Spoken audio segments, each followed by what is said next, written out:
WWE Smackdown emanates live tonight from Madison Square Garden, the world's most famous arena, and while your boy will not be in attendance, it does make me think back to the last time that Smackdown came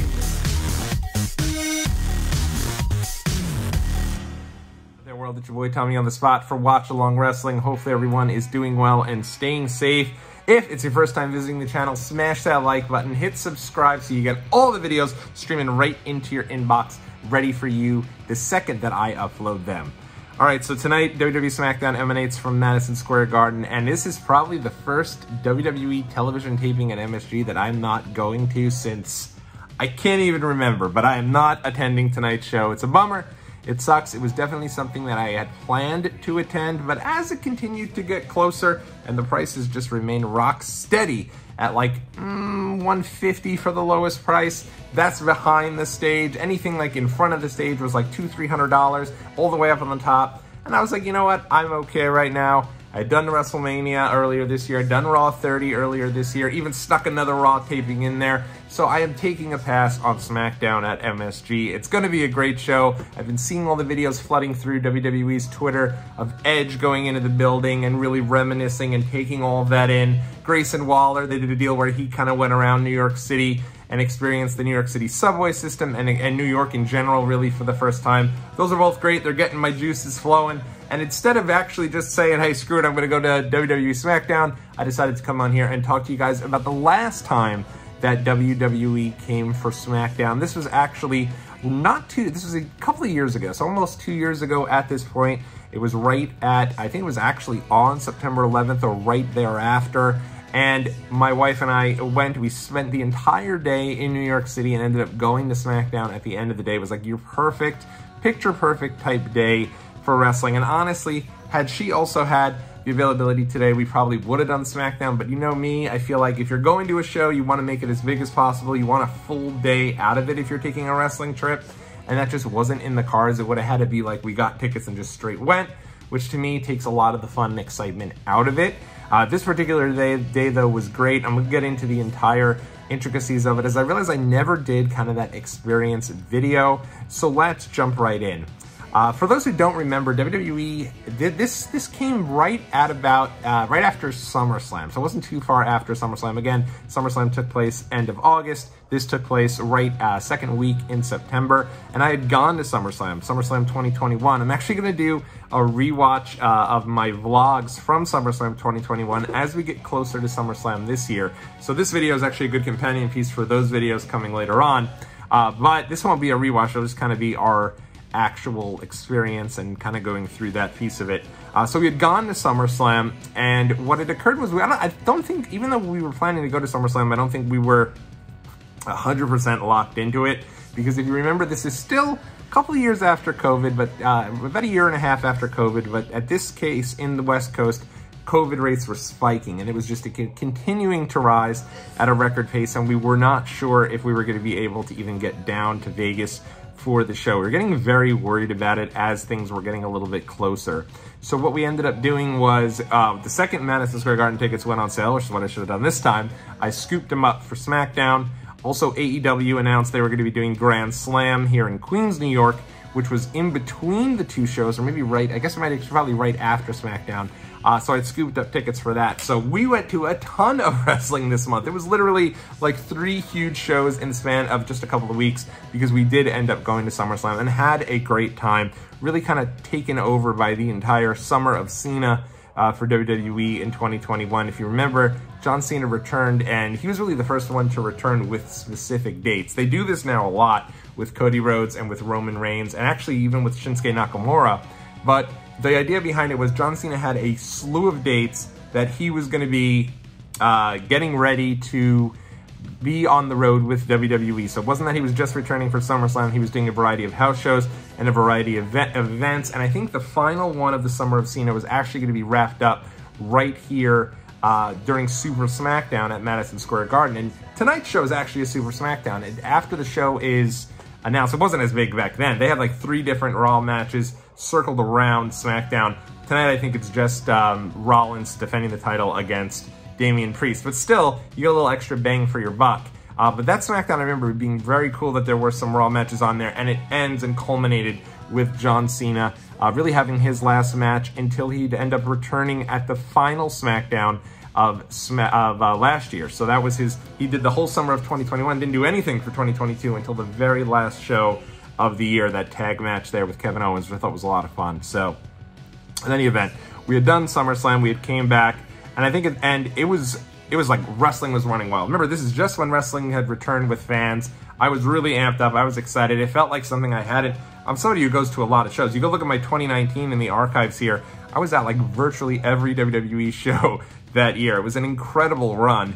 And then 2020, nothing, because the pandemic happened and it was just crazy. So now 2021, I was glad to get back in there. And this was kind of one of the final events, this and Grand Slam for AEW. Another really cool show. So I was excited to be there. Before we did that, though, my wife and I had a great day. I mean, we went into Manhattan. At the time, right there in Times Square, it was right around the time of the MTV Video Music Awards. So if you go and look at the vlog that we went through, we walked around there. We took some pictures with the Moon Men. Ended up going on the Ferris wheel. There's a Ferris wheel that was in the streets of Times Square. My wife had surprised me with that, and that was a lot of fun. So we went and did that. Before we even did that, we actually got massages here in Queens. We had gotten massages for the first time post-pandemic.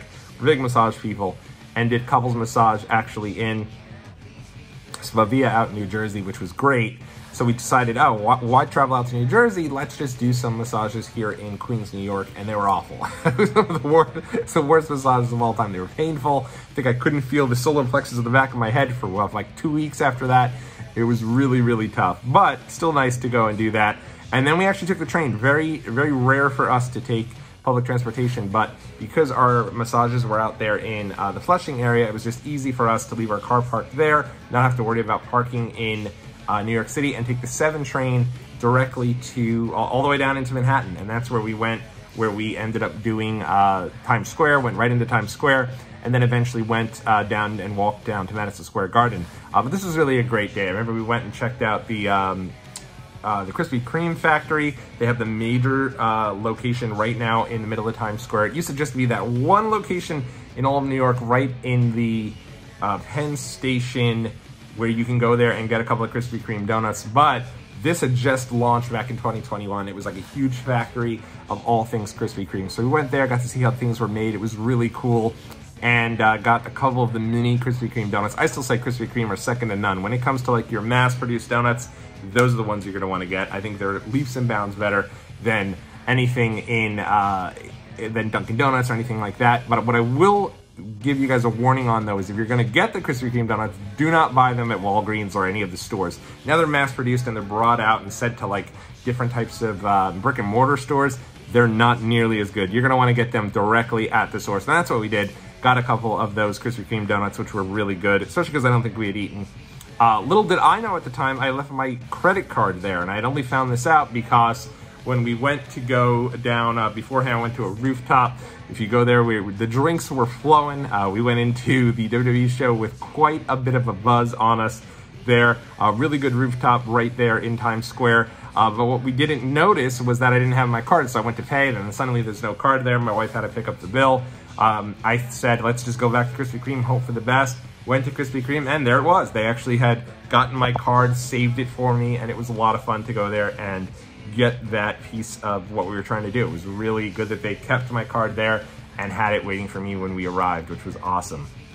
From there, we came back, and we went, now it was showtime, so I knew I wanted to get there early, wanted to take it all in, get there for some of the earlier Raw matches, and get there for everything. And what's cool was you'd actually seen a lot of people in New York with your SummerSlam shirts on. Now, I don't know if that's just because the fans in New York are usually passionate, and so they traveled out to Vegas for SummerSlam, which was an incredible time, or if it was actually that people were traveling in for Super Smackdown. You figure, you know, anniversary of 9/11, this was the 20th anniversary of 9/11, so you figure there were probably a lot of people that were in town for that. Maybe they decided to make it a big event. We were going to go down to Ground Zero, but ended up not doing it. We were going to visit the memorial. I think, honestly, it's just, it hits close to home. We were both in New York. My aunt was in the towers, thankfully did escape. But I have friends who've lost parents during the tragedy. And so it's really tough. But I do remember WWE putting on a really good it was nice to be there. It was almost like, because if you think about the September 11th tragedies, you almost think about WWE if you're a wrestling fan, because WWE was like the first indoor sporting or entertainment event of its size post 9/11. So they came out, Vince McMahon with the impassioned speech, and then each one of the wrestlers given some kind words. So sprinkled throughout this SmackDown and that whole night, they kept showing clips from that. Peacock did one of their only times where they've actually put together like a WWE documentary. They've had a few, but that was like one of the last ones I remember that was all about WWE on September 11th and kind of the aftermath of that. And they actually showed that after they were done, the wrestlers actually went down to Ground Zero a few weeks later to see everything of 9/11 during that documentary. So I remember going to this show and being so amped up from the show and from the whole day, and then coming home and immediately watching that documentary on Peacock. So it was a really, really cool day. As for the event itself, I remember the John Cena Super SmackDown, that whole deal. A lot of people in Cena gear. A lot of people were there for Cena. He was on after the show, and that's a smart move on WWE's part. No one was going to leave anyway, but at the end of the day, I remember John Cena coming out toward the end there, and that being like a major selling point of the show. Roman Reigns was all over this show. This is still when he's still the champion now, but back then he was just the SmackDown champion, and they're really starting to establish him kind of with the bloodline and really having that long, drawn-out entrance, that larger-than-life entrance, if you will. So people were really into him. He made a couple appearances on that show. As for that SmackDown, you know, one of the main things I remember is the bloodline coming down and having that entrance there in the beginning and then being interrupted by Brock Lesnar. And this was really the start of the Lesnar that we kind of have now. Lesnar's obviously a heel now going against Cody Rhodes, but that Brock Lesnar who comes out, great mood, slapping high fives with the fans, super babyface. He had just returned at SummerSlam. So for us, seeing him return at the end of that, this was kind of a cool deal to have him now returning and going up against the bloodline there. He's hit a bunch of German suplexes and just looked great. It was great to see Brock back in Madison Square Garden, where I'd seen him some 20 years earlier face the Big Show at Survivor Series 2002 in that same building. So for me, it's just a ton of history, and it was great seeing Brock in there. Next up, they had a 10-man tag, which is probably remembered only for the big deal of it being the return to Madison Square Garden of Trae Young. If you remember, Trae Young is the point guard for the Atlanta Hawks and had absolutely smoked the Knicks in the playoffs just prior to that. So he came out, huge surprise, had an entrance video. It was wild. I remember my wife and I just sitting there. We were like on our way to go get popcorn or something and maybe some grub. And as we come back, we immediately heard Trae Young. We're like, wait, what? We come out, Trae Young's out there. We're losing our minds because it was just so cool and a great deal for him to just embrace being a heel in Madison Square Garden. But I thought that was really nice. The big match on this show was the return and the rematch of Edge versus Seth Rollins. This was an incredible match. This is a really great series of matches, if I'm being honest, between Rollins and Edge. I love this feud. Edge loves Madison Square Garden. He's due to return tonight just because I think he just absolutely has so much respect for the history of that building and how much he really loves everything about it. So I think that it's honestly awesome that he's going to be there tonight. And it was really cool seeing him have a match on TV, one of his few and rare matches on television since his return in 2020. I think he had the first match back in front of fans at that SmackDown in 2021.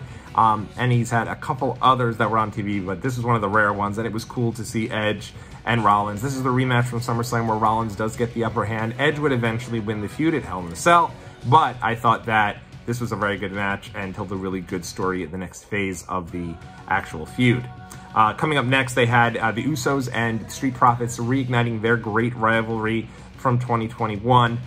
Great match to end the show. It ends, though, obviously with Roman getting involved. At this point, Roman is just getting booed out of the building. They can't deal with Roman. They can't stand him. And who should interrupt him but Finn Balor? If you remember, they were getting ready for Finn Balor versus Roman Reigns, and with the idea being that Finn Balor was starting to bring back the Demon. The Demon does return here at the end of Madison Square Garden. Actually got some footage of it on my vlog. I'll throw it in the comment section so you guys can take a look at it. But that was so cool. You know, we remember Finn Balor from our days being huge fans of NXT, really embracing that whole idea of him being the Demon. So I thought that was really cool and a lot of fun. And yeah, nothing beats Madison Square Garden for Super SmackDown. We actually waited around. We're not huge on, usually if it comes to beating traffic, getting out of the building, we usually are out the door right at the end, but we waited around for John Cena, saw his match, and kind of took that in, knowing it could be the last time we'd see Cena. And of course, we saw him just a little while ago at WrestleMania 39. But seeing him in Madison Square Garden, that might be the last time that John Cena ever has a match at Madison Square Garden. So that was cool. You think back to his moments in that building, usually getting booed, but I was there for his return at Royal Rumble 2008. Was not there for WrestleMania 20, but I thought he did a great job really kicking that show off into high gear. So to now see him have a match after the show, I thought was a lot of fun. And yeah, pains me to not be at the show tonight, but good to reminisce here about my experience going to SmackDown a couple of years ago. If you are going to the show tonight, shoot me a holler in the comments, and I will be back with you guys real soon, probably right after SmackDown to break things down here on Watch Along Wrestling. Until next time, everybody, have a good one.